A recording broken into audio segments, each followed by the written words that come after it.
ಗುರುಬ್ರಹ್ಮ ಗುರುವಿಷ್ಣು ಗುರುದೇವೋ ಮಹೇಶ್ವರ. ಗುರು ಸಾಕ್ಷಾತ್ ಪರಬ್ರಹ್ಮ ತಸ್ಮೈ ಶ್ರೀ ಗುರವೇ ನಮಃ.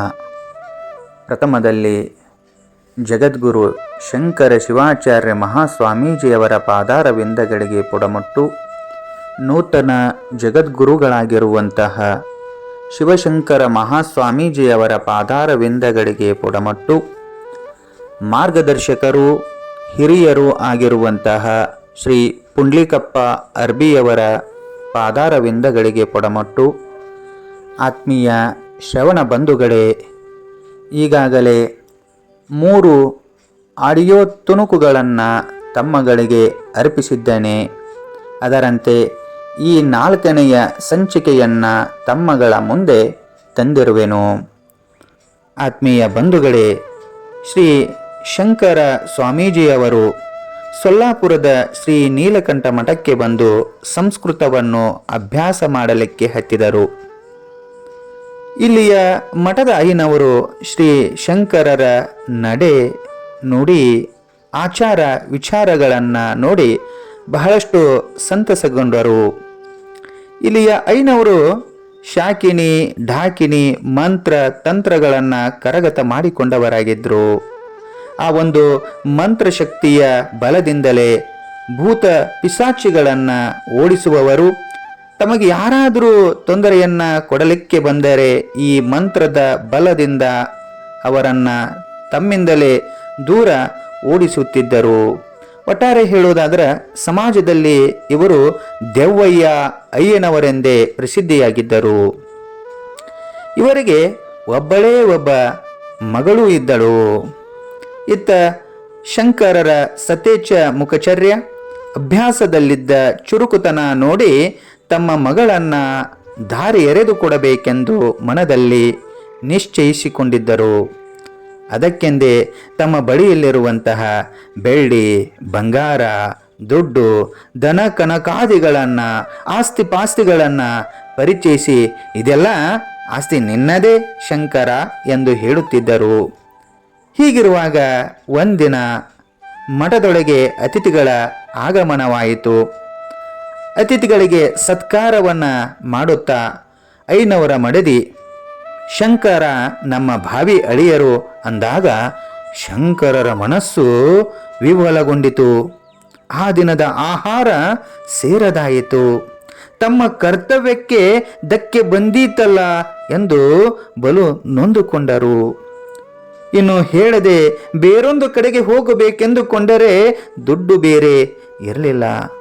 ಇಂತಹ ಸಂದರ್ಭಗಳಲ್ಲಿ ಇತ್ತ ಶ್ರೀ ಶಂಕರರ ತಾಯಿ ಸಂಗಮ್ಮನವರು ಮಗನ ಅಗಲುವಿಕೆಯಿಂದ ಅನ್ನ ನೀರು ತೆಗೆದುಕೊಳ್ಳದೆ ಅಸ್ವಸ್ಥರಾಗಿದ್ದರು. ತಂದೆ ಸೊಲ್ಬೈನವರು ಮಗ ಶ್ರೀ ಶಂಕರರನ್ನ ಭೇಟಿಯಾಗಲಿಕ್ಕೆ ಭೂಮಿಗೆ ಬಂದ ಭಗವಂತನಂತೆಯೇ ಶ್ರೀ ಶಂಕರರ ಮುಂದೆ ಬಂದು ನಿಂತರು. ಆವಾಗ ಶಂಕರರು ಬಹಳಷ್ಟು ನಿಟ್ಟುಸಿರನ್ನು ಬಿಟ್ಟರು. ಸೊಲ್ಬೈನವರ ಮುಂದೆ ದೆವ್ವಯ್ಯನವರು ಮದುವೆಯ ಬಗ್ಗೆ ಪ್ರಸ್ತಾಪ ಮಾಡಿದಾಗ ಸೊಲ್ಬೈನವರು ಈ ಹಿಂದೆ ನಡೆದ ಮದುವೆಯ ಪ್ರಸಂಗಗಳನ್ನು ಘಟನೆಗಳನ್ನು ಸವಿಸ್ತಾರವಾಗಿ ತಿಳಿಸಿ ಈ ಶಂಕರ ವೈರಾಗ್ಯ ಮೂರ್ತಿ ಎಂದಾಗ ಆ ದೆವ್ವಯ್ಯನವರು ಈ ಭಾಗ್ಯ ತಮಗಿಲ್ಲವೆಂದು ಸುಮ್ಮನಾದರು. ಇತ್ತ ಅಮ್ಮಿನಗಡಕ್ಕೆ ಶಂಕರರನ್ನು ಕರೆದುಕೊಂಡು ಬಂದಾಗ ತಾಯಿ ಸಂಗಮ್ಮ, ಶಂಕರ ಇನ್ನೆಂದೂ ನಿನಗೆ ಲಗ್ನಕ್ಕಾಗಿ ಒತ್ತಾಯ ಮಾಡುವುದಿಲ್ಲ. ನಿನ್ನ ಯೋಗ್ಯತೆಯನ್ನು ಅರಿಯದೆ ವರ್ತಿಸಿದ್ದು ನನ್ನದು ದೊಡ್ಡ ತಪ್ಪಾಯಿತು ಮಗನೇ ಎಂದು ನುಡಿತಾ ಇದ್ದಳ. ಬಂಧುಗಳೇ, ಮನ ವಿರಕ್ತಿಗೆ ಮುಕ್ತಿಯಲ್ಲದೆ ತನು ವಿರಕ್ತಿ ಎಲ್ಲವೂ. ಮನದಿ ಆಶಾ ಮೋಹವುಳ್ಳವ ಒಣದೊಳಿದ್ದರೇನು ಬದ್ದನು. ಮನದಿ ಆಶಾ ಮೋಹ ಅಳಿದವ ಮನೆಯೊಳಿದ್ದರೂ ಸಿದ್ಧನು. ಬಂಧುಗಳೇ, ಮನಸ್ಸಿನ ವೈರಾಗ್ಯವೇ ನಿಜವಾದ ವೈರಾಗ್ಯ. ಇಂತಹ ವಿರಕ್ತಿಯು ದೊರೆಯಬೇಕಾದರೆ ಪೂರ್ವ ಜನ್ಮದ ನಿಷ್ಕಾಮ ಪುಣ್ಯ ಪ್ರಭಾವದಿಂದಲೇ ಸಾಧ್ಯ ಅನ್ನುವಂಥದ್ದು ನಾವು ಅರಿತುಕೊಳ್ಳಬೇಕಾಗುತ್ತದೆ. ಇತ್ತ ಶ್ರೀ ಶಂಕರರಿಗೆ ವಿದ್ಯಾರ್ಜನೆಯ ಸಮಯದಲ್ಲಿ ಹೀಗೆ ವಿಘ್ನಗಳು, ಅನಿರೀಕ್ಷಿತ ದೈವಿ ಘಟನೆಗಳು ಜರುಗಿ ಬಹಳಷ್ಟು ತೊಂದರೆಯನ್ನುಂಟು ಮಾಡಿದವು. ಸಂಸ್ಕೃತ ಕಲಿಯಬೇಕೆಂಬ ಜ್ಞಾನದಾಹ ಅಪಾರವಾಗಿತ್ತು, ಅಗಣಿತವಾಗಿತ್ತು. ಈ ವಿದ್ಯಾರ್ಜನೆಗೆ ಶ್ರೀ ಚಂದ್ರಲಿಂಗಪ್ಪ ಬೀಳ್ಗಿ, ಸಾಕಿನ್ ಗಜೇಂದ್ರಗಡ, ಶ್ರೀ ಕುಸನೂರು ಮಲ್ಲೇಶ ಶಾಸ್ತ್ರಿಯವರು, ಶ್ರೀ ವಿ ಡಿ ಶಾಸ್ತ್ರಿಯಂತಹ ತ್ರಿಮೂರ್ತಿಗಳು ಹೆಚ್ಚಿನ ಸಹಾಯ ಸಹಕಾರವನ್ನುಂಟು ಮಾಡಿದರು. ಬಂಧುಗಳೇ, ಚಂದ್ರಲಿಂಗಪ್ಪ ಬೀಳ್ಗಿಯವರು ಹೆಂಗಿದ್ರು ಅನ್ನೋದಕ್ಕೆ ಒಂದು ಉದಾಹರಣೆಯನ್ನು ಕೊಡಬೇಕಾಗತ್ತೆ ಬಂಧುಗಳೇ. ಎಷ್ಟು ಸಹೃದಯಿಗಳಾಗಿದ್ರು, ಎಷ್ಟು ಭಕ್ತಿಯನ್ನು ಹೊಂದಿದವರಾಗಿದ್ರು, ಎಲ್ಲದರಲ್ಲಿಯೂ ದೈವತ್ವವನ್ನು ಕಾಣುವಂತಹ ಶ್ರದ್ಧಾಪೂರ್ವಕವಾಗಿರುವಂತಹ ಭಕ್ತಿ ಅವರದಾಗಿತ್ತು. ಬೆಳಕಿಡುವ ಸೂರ್ಯ ಚಂದ್ರ ತಾರೆಯರಲ್ಲೂ, ಹರಿಯುವ ನದಿ ಹಳ್ಳ ಕೊಳ್ಳ ಸಾಗರದಲ್ಲೂ, ಅನ್ನ ಚಿನ್ನ ನೀಡುವ ಭೂಮಿಯಲ್ಲೂ, ಅಣು ತೃಣ ಕಣ ಘನದಲ್ಲೂ, ಎಲ್ಲರಲ್ಲೂ ಎಲ್ಲದರಲ್ಲೂ, ಗಣಿತ ಅಗಣಿತ ಅನಂತದಲ್ಲೂ ದೇವರನ್ನ ಕಾಣುವಂತಹ ಸದ್ಭಕ್ತರಾಗಿದ್ದರು. ಬಂಧುಗಳೇ, ಈ ಚಂದ್ರಲಿಂಗಪ್ಪನವರು ಅವರು ಮಾಡಿರ್ತಕ್ಕಂಥ ಸೇವೆ ಮಾತ್ರ ಅಗಣಿತವಾಗಿರುವಂಥದ್ದು. ಶ್ರೀ ಶಂಕರರ ವಿದ್ಯಾಭ್ಯಾಸದ ಎಲ್ಲ ಭಾರವನ್ನ ವಹಿಸಿಕೊಂಡು ವಿಜಯಪುರದ ಸಿದ್ದೇಶ್ವರ ಸಂಸ್ಥೆಯವರು ನಡೆಸುತ್ತಿರುವ ಶ್ರೀ ನೀಲಕಂಠೇಶ್ವರ ಸಂಸ್ಕೃತ ಪಾಠಶಾಲೆಗೆ ಕಳುಹಿಸಲು ಅನುವಾದರು. ಚಂದ್ರಲಿಂಗಪ್ಪನವರು ಧೈರ್ಯಗೊಂಡು ತಮ್ಮೂರ ದೈವದಿಂದ ಹಣವನ್ನ ಸಂಗ್ರಹಿಸಿ ಪ್ರಥಮದಲ್ಲಿ ವಚನ ಪಿತಾಮಹರಾಗಿರುವಂತಹ ಫಕೀರಪ್ಪ ಗುರುಬಸಪ್ಪ ಹಳಕಟ್ಟಿಯವರೊಂದಿಗೆ ಈ ವಿಷಯವನ್ನ ಕುರಿತು ಸಮಾಲೋಚಿಸಿದರು.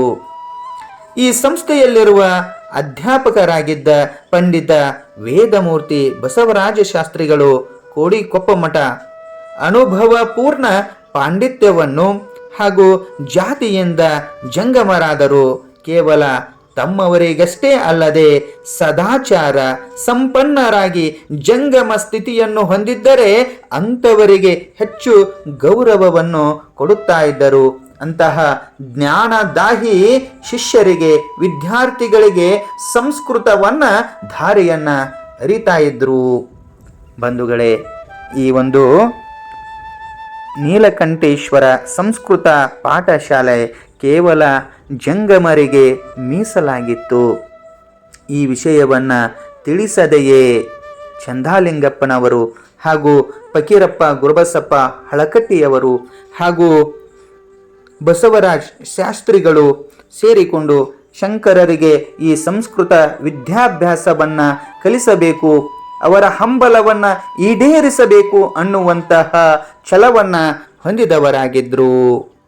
ಶ್ರೀ ಚಂದ್ರಲಿಂಗಪ್ಪನವರು ವೇದಮೂರ್ತಿ ಬಸವರಾಜ ಶಾಸ್ತ್ರಿಗಳಿಗೆ ಶ್ರೀ ಶಂಕರರ ವೈರಾಗ್ಯದ ಬಗ್ಗೆ ಹೇಳಿದಾಗ ಆಗ ಬಸವರಾಜ ಶಾಸ್ತ್ರಿಗಳು ಶ್ರೀ ಶಂಕರರ ಮುಖಮಂಡಲದ ಮೇಲೆ ಹೊರಹೊಮ್ಮುತ್ತಿರುವ ಸೌಮ್ಯ ಕಳೆ, ಬ್ರಹ್ಮಚರ್ಯದ ತೇಜಸ್ಸು, ಸನ್ಯಾಸಾಶ್ರಮಕ್ಕೆ ಒಪ್ಪತಕ್ಕ ಹಸ್ತ ಪಾದ ಮುಂತಾದ ಅವಯವಗಳನ್ನು ಕಂಡು ಇಂತಹ ವಿದ್ಯಾರ್ಥಿ ಇಂತಹ ಶಿಷ್ಯನನ್ನು ಬಿಟ್ಟರೆ ತಮ್ಮ ಗುರುತ್ವಕ್ಕೆ ಹಾನಿ ಎಂದು ಜಂಗಮರಿಗೆ ಶ್ರೀ ಶಂಕರರ ಜಾತಿಯನ್ನು ತಿಳಿಸದೆಯೇ ಹಾಗೂ ಯಾರಿಗೂ ಗೊತ್ತಾಗದಂತೆ ವಿದ್ಯಾರಂಭವನ್ನು ಮಾಡಿದರು.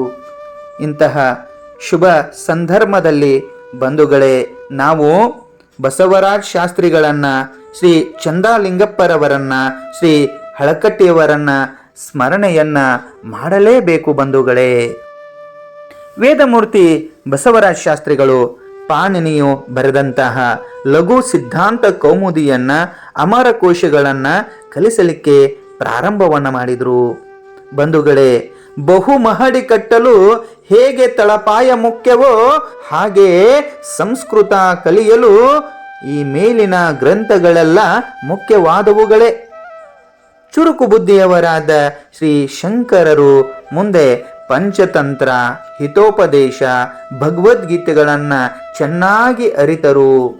ಬಂಧುಗಳೇ, ವಿದ್ಯೆಯನ್ನು ಪ್ರಾಪ್ತಿ ಮಾಡಿಕೊಳ್ಳಲಿಕ್ಕೆ 3 ಸಾಧನಗಳುಂಟು, 3 ಮಾರ್ಗಗಳುಂಟು.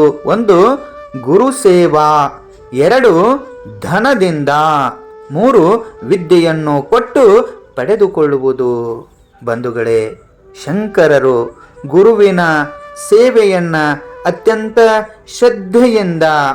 ಶ್ರದ್ಧಾ ಭಾವನೆಯಿಂದ, ನಿಷ್ಠೆಯಿಂದ ಸಂಪಾದಿಸಿಕೊಂಡರು. ಪ್ರಾಥಮಿಕ ಸಂಸ್ಕೃತ ತಳಪಾಯವು ಭದ್ರವಾದ ಬಳಿಕ ಕಾಳಿದಾಸನ ಪಂಚಮಹಾಕಾವ್ಯಗಳನ್ನು, ಶ್ರೀ ರುದ್ರಾಭಿಷೇಕ ಮುಂತಾದ ಹವ್ಯಕವ್ಯಾದಿಗಳನ್ನು ಕಲಿತರು. ಬೆಳಗಿನ 4 ಗಂಟೆಗೆ ಎದ್ದು ಶಾಸ್ತ್ರಿಗಳಿಂದ ಪಾಠವನ್ನು ಹೇಳಿಸಿಕೊಳ್ಳುತ್ತಿದ್ದರು. ವಿದ್ಯಾತುರಾಣಂ ನ ಸುಖಂ ನ ನಿದ್ರಾ ಎನ್ನುವಂತೆ ವಿದ್ಯಾಸಕ್ತರಾಗಿ ವಿದ್ಯಾರ್ಜನೆಯನ್ನು ಮಾಡಿದರು. ಶ್ರೀ ಶಂಕರರು, ಗುರುಗಳೇ, ಸಂಸ್ಕೃತದ ಮಹಾನ್ ಕಾವ್ಯಗಳನ್ನು ಬೋಧಿಸಿರುವಿರಿ. ನನಗೆ ವೇದಾಂತ ಗ್ರಂಥವನ್ನು ದಯಪಾಲಿಸಬೇಕೆಂದು ಭಕ್ತಿಪೂರ್ವಕವಾಗಿ ಗುರುವನ್ನ ಪ್ರಾರ್ಥಿಸಿದರು. ಆಗ ಶಂಕರ, ನಿನ್ನಿಚ್ಛೆಯಂತೆ ಆಗಲಿ, ನಿನಗೆ ಬ್ರಹ್ಮಸೂತ್ರ, ಚಾಂದೋಗ್ಯ, ಉಪನಿಷತ್ ಮುಂತಾದ ಗ್ರಂಥಗಳನ್ನು ಹೇಳುವೆನೆಂದು ಆ ದಿನವೇ ಶುಭ ದಿನದಂದೇ ಪ್ರಾರಂಭಿಸಿಯೇ ಬಿಟ್ಟರು. ಆವಾಗ ಶ್ರೀ ಶಂಕರರ ಆನಂದಕ್ಕೆ ಮಿತಿಯೇ ಇರಲಿಲ್ಲ. ಬಂಧುಗಳೇ, ಹೀಗೆ ವಿದ್ಯಾರ್ಜನೆಯನ್ನು ಮಾಡುತ್ತಿರುವಾಗ ಬಂಧುಗಳೇ, ದಸರಾ ಹಬ್ಬದ ನಿಮಿತ್ತವಾಗಿ ಶಾಲೆಗೆ ರಜೆಯನ್ನು ಘೋಷಿಸಲಾಗಿ ಶಂಕರರು ಜಗದ್ಗುರು ನಂಜುಂಡ ಮಹಾಸ್ವಾಮೀಜಿಯವರ ಆದೇಶದ ಮೇರೆಗೆ ಹುಬ್ಬಳ್ಳಿಗೆ ಆಗಮಿಸಿದರು. ನೀಲಕಂಠ ಮಠದಲ್ಲಿ ಶ್ರೀ ಸಿ.ಕೆ. ಹಟ್ಟಿಯವರು, ಶ್ರೀ ಅಮ್ಮನಿಗೆಯವರು, ಶ್ರೀ ವೀರಪ್ಪ ಹುಲಕುಂದ್ರವರು ಮುಂತಾದ ಪ್ರಮುಖ ಶಿಷ್ಯ ವರ್ಗದವರಿದ್ದರು. ಆ ಸಂದರ್ಭದಲ್ಲಿ ಸದ್ಗುರು ಸಿದ್ಧಾರೂಢರ ಕೀರ್ತಿ ನಾಡಿನ ಉದ್ದಗಲಕ್ಕೂ ಹರಡಿತ್ತು. ಬಂಧುಗಳೇ, ಶ್ರೀಮಠದಲ್ಲಿ ನಿಜಗುಣ ಶಿವಯೋಗಿಗಳವರ ಪಂಚರತ್ನದ ಶಾಸ್ತ್ರ ಪ್ರವಚನಕ್ಕೆ ನಮ್ಮ ಶಂಕರರು ಶ್ರವಣಾರ್ಥಿಯಾಗಿ ಹೋಗುತ್ತಿದ್ದರು. ಇದರಿಂದ ಸಹಜವಾಗಿ ಶ್ರೀ ಗುರುನಾಥ ರೂಢರ ಸ್ನೇಹವು ಸಹಜವಾಗಿ ಲಭಿಸಿತು. ಒಂದು ದಿನ ಶಂಕರರು ಸಿದ್ಧಾರೂಢ ಸ್ವಾಮೀಜಿಯವರ ಬಳಿಗೆ ಬಂದು ನಿಂತರು. ಆಗ ಸಿದ್ಧಾರೂಢರ ಕೈಯಲ್ಲಿ ಕಿತ್ತಳೆಯ ಹಣ್ಣಿತ್ತು. ಅದನ್ನು ಬಲಗೈಯಿಂದ ಎಡಗೈಗೆ, ಎಡಗೈಯಿಂದ ಬಲಗೈಗೆ ಚೆಂಡಿನಂತೆ ಹಾರಿಸುತ್ತಾ ಇದ್ದರು. ಶಂಕರರು ತದೇಕ ಚಿತ್ತದಿಂದ ನೋಡಲಾಗಿ ಸಿದ್ಧಾರೂಢರು ಏ ಮರಿ ಇತ್ತ ಬಾ ಎಂದು ಕರೆದರು. ಆಗ ಶಂಕರರು ಸಿದ್ಧಾರೂಢರ ಪಾದ ಕಮಲಗಳಿಗೆ ದೀರ್ಘದಂಡ ನಮಸ್ಕಾರವನ್ನ ಮಾಡಿದರು. ಸಿದ್ಧಾರೂಢರು ಶಂಕರರ ಮಸ್ತಕದ ಮೇಲೆ ಹಸ್ತವನ್ನಿಟ್ಟು, ತಮ್ಮ ಅಮೃತ ಹಸ್ತವನ್ನಿಟ್ಟು ಆ ಆಶೀರ್ವಾದವನ್ನು ಮಾಡಿದರು. ತದನಂತರ ಆ ಕಿತ್ತಳೆಯ ಫಲವನ್ನು ಆಶೀರ್ವಾದದ ರೂಪದಲ್ಲಿ ಕರುಣಿಸಿದರು. ಆ ದಿನ ಸಾಯಂಕಾಲ ಶಂಕರರು ಆ ಹಣ್ಣನ್ನು ತೆಗೆದುಕೊಂಡು ಶ್ರೀ ವೀರಪ್ಪ ಹುಲಕುಂದ್ ಇವರ ಕೈಯಲ್ಲಿ ಕೊಟ್ಟಾಗ ಅವರು ಹಣ್ಣಿನ ಸಿಪ್ಪೆಯನ್ನು ತೆಗೆದು ನೋಡಲಾಗಿ ನ ಭೂತೋ ನ ಭವಿಷ್ಯತಿ ಎಂಬಂತೆ, ಹಿಂದೆ ಹುಟ್ಟಿಲ್ಲ, ಮುಂದೆ ಹುಟ್ಟಲಾರರು ಎಂಬಂತೆ ಕಿತ್ತಳೆಯ ಹಣ್ಣಿನ ಮಧ್ಯದಲ್ಲಿ ಉತ್ತತ್ತಿ ಫಲ ಇದ್ದದ್ದನ್ನು ಕಂಡು ಆಶ್ಚರ್ಯಚಕಿತರಾದರು.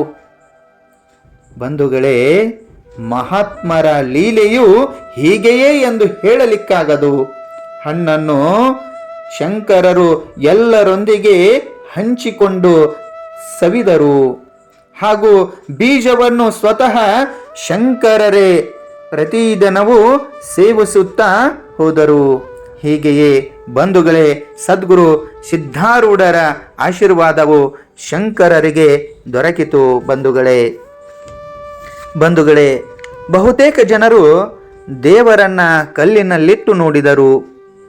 ಕೆಲವು ಭಕ್ತರು ಬೆಳ್ಳಿಯಲ್ಲಿಟ್ಟು ನೋಡಿದರು. ಇನ್ನು ಕೆಲವರು ದೇವರನ್ನ ಚಿನ್ನದಲ್ಲಿಟ್ಟು ನೋಡಿದರು. ಆದರೆ ದೇವರು ಮನಸ್ಸಿನಲ್ಲಿಟ್ಟು ಪೂಜಿಸಿದಾಗ ಮಾತ್ರ ಒಲಿಯುವನು. ಬಂಧುಗಳೇ, ನಾವು ನೀವೆಲ್ಲರೂ ಕೂಡ ಶಂಕರರನ್ನು ನಮ್ಮ ಮನಸ್ಸಿನಲ್ಲಿಟ್ಟು ಪೂಜಿಸೋಣ ಎಂಬ ಮಾತುಗಳನ್ನು ಹೇಳುತ್ತಾ ಈ 4ನೆಯ ಸಂಚಿಕೆಯನ್ನು ಇಲ್ಲಿಗೆ ಮುಗಿಸುತ್ತಿದ್ದೇನೆ. ಎಲ್ಲರಿಗೂ ಶುಭವಾಗಲಿ.